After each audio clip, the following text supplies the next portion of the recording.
Hi అండి, నమస్తే. నా పేరు గౌతమ్ కుమార్. ఇవాళ డిస్కస్ చేసుకోబోయే టాపిక్ చపాతీ లేదా జొన్న రొట్టె తింటే షుగర్ కంట్రోల్లోకి వస్తుందా రాదా. జనరల్గా చపాతీ, జొన్న రొట్టె వీటి యొక్క గ్లైసమిక్ ఇండెక్స్ ఏంటో మనం అసలు అర్థం చేసుకుందాం. వీటి యొక్క గ్లైసమిక్ ఇండెక్స్ అనేది 60 నుంచి 62 వరకు, లేదంటే ఇంకా 65 వరకు వెళ్ళే అవకాశాలు కూడా ఉంటాయి.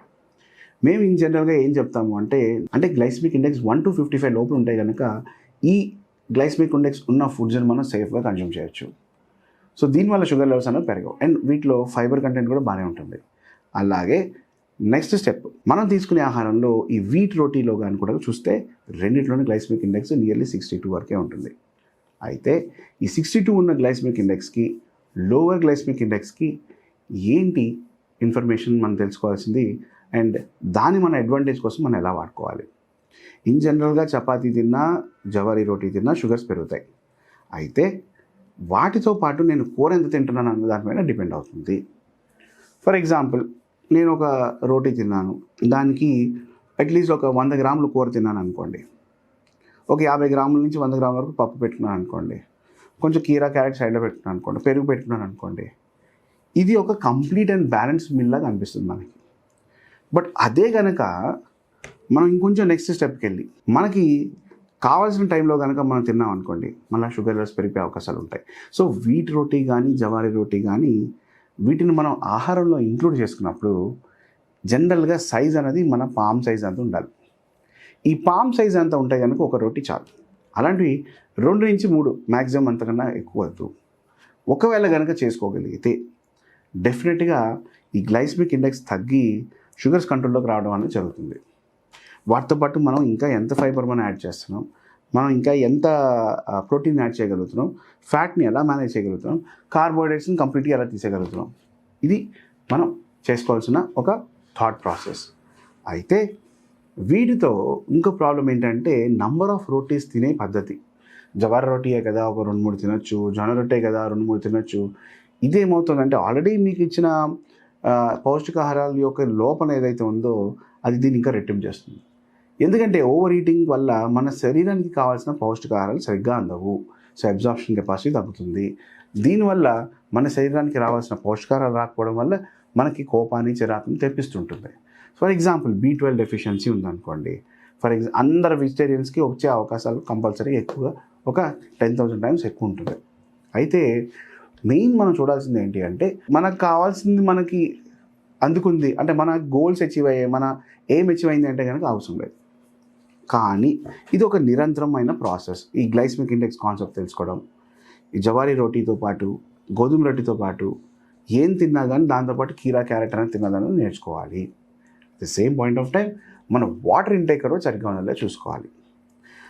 మనం తీసుకునే ఆహారంలో, మనం చేసుకునే ఆహారంలో ఫస్ట్ నుంచే కనుక మనం కొంచెం నిమ్మకాయని కనుక పిండుకోగలిగితే, అది మీరు రోటీలు తీసుకున్నా, రైస్ తీసుకున్నా, ఎలాంటి మిశ్రమాన్ని మనం కలుపుకున్నా, గ్రెయిన్స్ బేసిక్గా ఏది తీసుకున్నా మనం దాంతోపాటు కొంచెం లెమన్ పిండుకుని ఏదైనా కర్రీస్లో పాటు తింటే అది మన మెటబాలిజం కూడా పెంచే అవకాశాలు ఉంటాయి.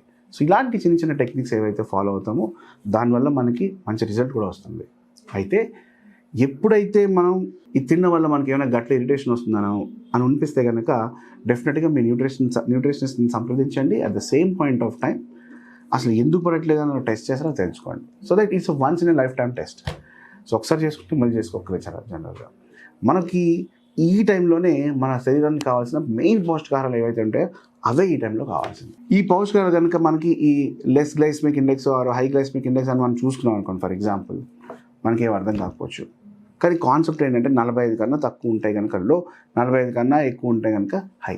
సో ఈ 45, 55 minimum basic average of glycaemic index కనుక ఉండగలిగితే మనం తీసుకునే ఆహారంలో వాటిని బేసిక్గా తినవచ్చు. 50 నుంచి 70 వరకు ఉన్న వాటిని హై అంటాం, మీడియం అంటాం. 70 నుంచి పైన ఉన్న వాటికి హై అని చెప్తాం. సో కాబట్టి మన గ్లైసమిక్ ఇండెక్స్ ఎప్పుడైనా మనకి డౌట్ వస్తే, నాకు షుగర్ ఎక్కువైపోతుంది, లేకపోతే నాకు బీపీ ఎక్కువైపోతుంది, నేను ఎన్ని టాబ్లెట్లు వేసుకున్నా కానీ కంట్రోల్ అవ్వట్లేదు అన్నప్పుడు ఒకసారి ఈ ఫ్యాక్ట్ చెక్ అనేది చేసుకోవాలి. ఈ ఫ్యాక్ట్ చెకింగ్లో మనకు తెలిసేది ఏంటంటే నిజంగానే మన బాడీకి, శరీరానికి ఇంత గ్లైసమిక్ ఇండెక్స్ అవసరమా, లేకపోతే నిజంగానే మన బాడీకి ఇంత ఇబ్బంది పెట్టడం అవసరమా, ఏది పడితే తినేచ్చు కదా. ఎందుకంటే మరి డయాబెటీస్ ఎఫెక్ట్ అవుతుంది దానివల్ల. వాటిని మనం ఎప్పుడు తినాలి, ఎక్కడ తినాలి, ఏ కాంబినేషన్లో తినాలి, ఇవి తెలుసుకుంటే కదా మనకు షుగర్ లెవెల్స్ కంట్రోల్లోకి వచ్చేది. అయితే ఈ వీట్ రొట్టి కానీ లేదా జొన్న రొట్టె కానీ వీటి గ్లైసమిక్ ఇండెక్స్ మనం ఏదైతే పరిశీలించామో 62 ఉంది కాబట్టి దీంతో పాటు కూర ఎంత ఉండాలి అంటే మినిమం 100 గ్రామ్స్ ఉండాలి ఒక్క రోటీకి. సో ఆ రోటీ మన పామ్ సైజ్ ఉందనుకోండి, దానికి మినిమం 100 గ్రాములు కర్రీ అనేది ఉండాలి. రెండు, ఒకవేళ కనుక తినేటప్పుడు కనుక బాగా స్వీట్గా అనిపించింది అనుకోండి, మనం ఒకసారి జస్ట్ లైక్ ఏమేమి కాంబినేషన్ తీసుకున్నాం, దాంట్లోకి ఏమైనా బెల్లం వేసారా లేకపోతే దాంట్లోకి ఏమైనా షుగర్ వేసారా అన్నది మాత్రం చెక్ చేసుకోండి. ఎందుకంటే ఇవి యాడ్ అయ్యే కొద్దీ గ్లైసమిక్ ఇండెక్స్ ఇంకా ఎక్కువ అయిపోతుంది. సో షుగర్ ఫ్రీకి ఎక్కువ మీరు మొగ్గు చూపించండి.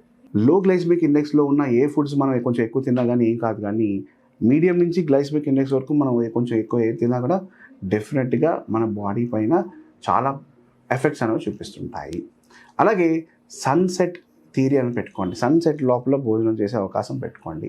మ్యాక్సిమం మీ ఫుడ్ 7-7:30 కల్లా అయిపోయేలా చూసుకోండి. అవ్వని పక్షంలో మనం కొంచెం ఒక half an hour or 1 hour 8:30 maximum 9 ఇంత మించకుండా దాటుకోకుండా చూసుకోండి. అయితే అడగచ్చు, సార్ మరి నాకు షిఫ్ట్ అయితే 9 అవుతుంది, మరి ఇంటికి వచ్చేసరికి 10 అయిపోతుంది, ఏం చేయమంటారు అంటే సింపుల్ థింగ్. ఆ రోజు ఆకలేస్తే మీరు ప్రతిసారి సాలిడ్ ఫుడ్ తినాలని రూల్ లేదు, లిక్విడ్ ఫుడ్ కూడా తీసుకోవచ్చు. For example name is butter milk. Butter milk ఈజీగా దొరుకుతుంది మనకి. బటర్ మిల్క్ కలుపుకుంటే దానికి మనకి ఏమేమి అవకాశాలు వస్తాయి తెలుసా? ప్రోబయోటిక్స్ వస్తాయి, మన గట్ బ్యాక్టీరియాని బెటర్ చేసే బ్యాక్టీరియా వస్తాయి.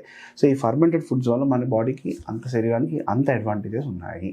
సో ఈ అడ్వాంటేజెస్ని కలుపుకొని మనం లో గ్లైసమిక్ ఇండెక్స్ ఉన్న different varieties of other flower rotis కనుక మనం తీసుకోగలిగితే డెఫినెట్గా మనకి షుగర్ లెవెల్స్ పెరగకుండా ఉంటాయి. నమస్తే.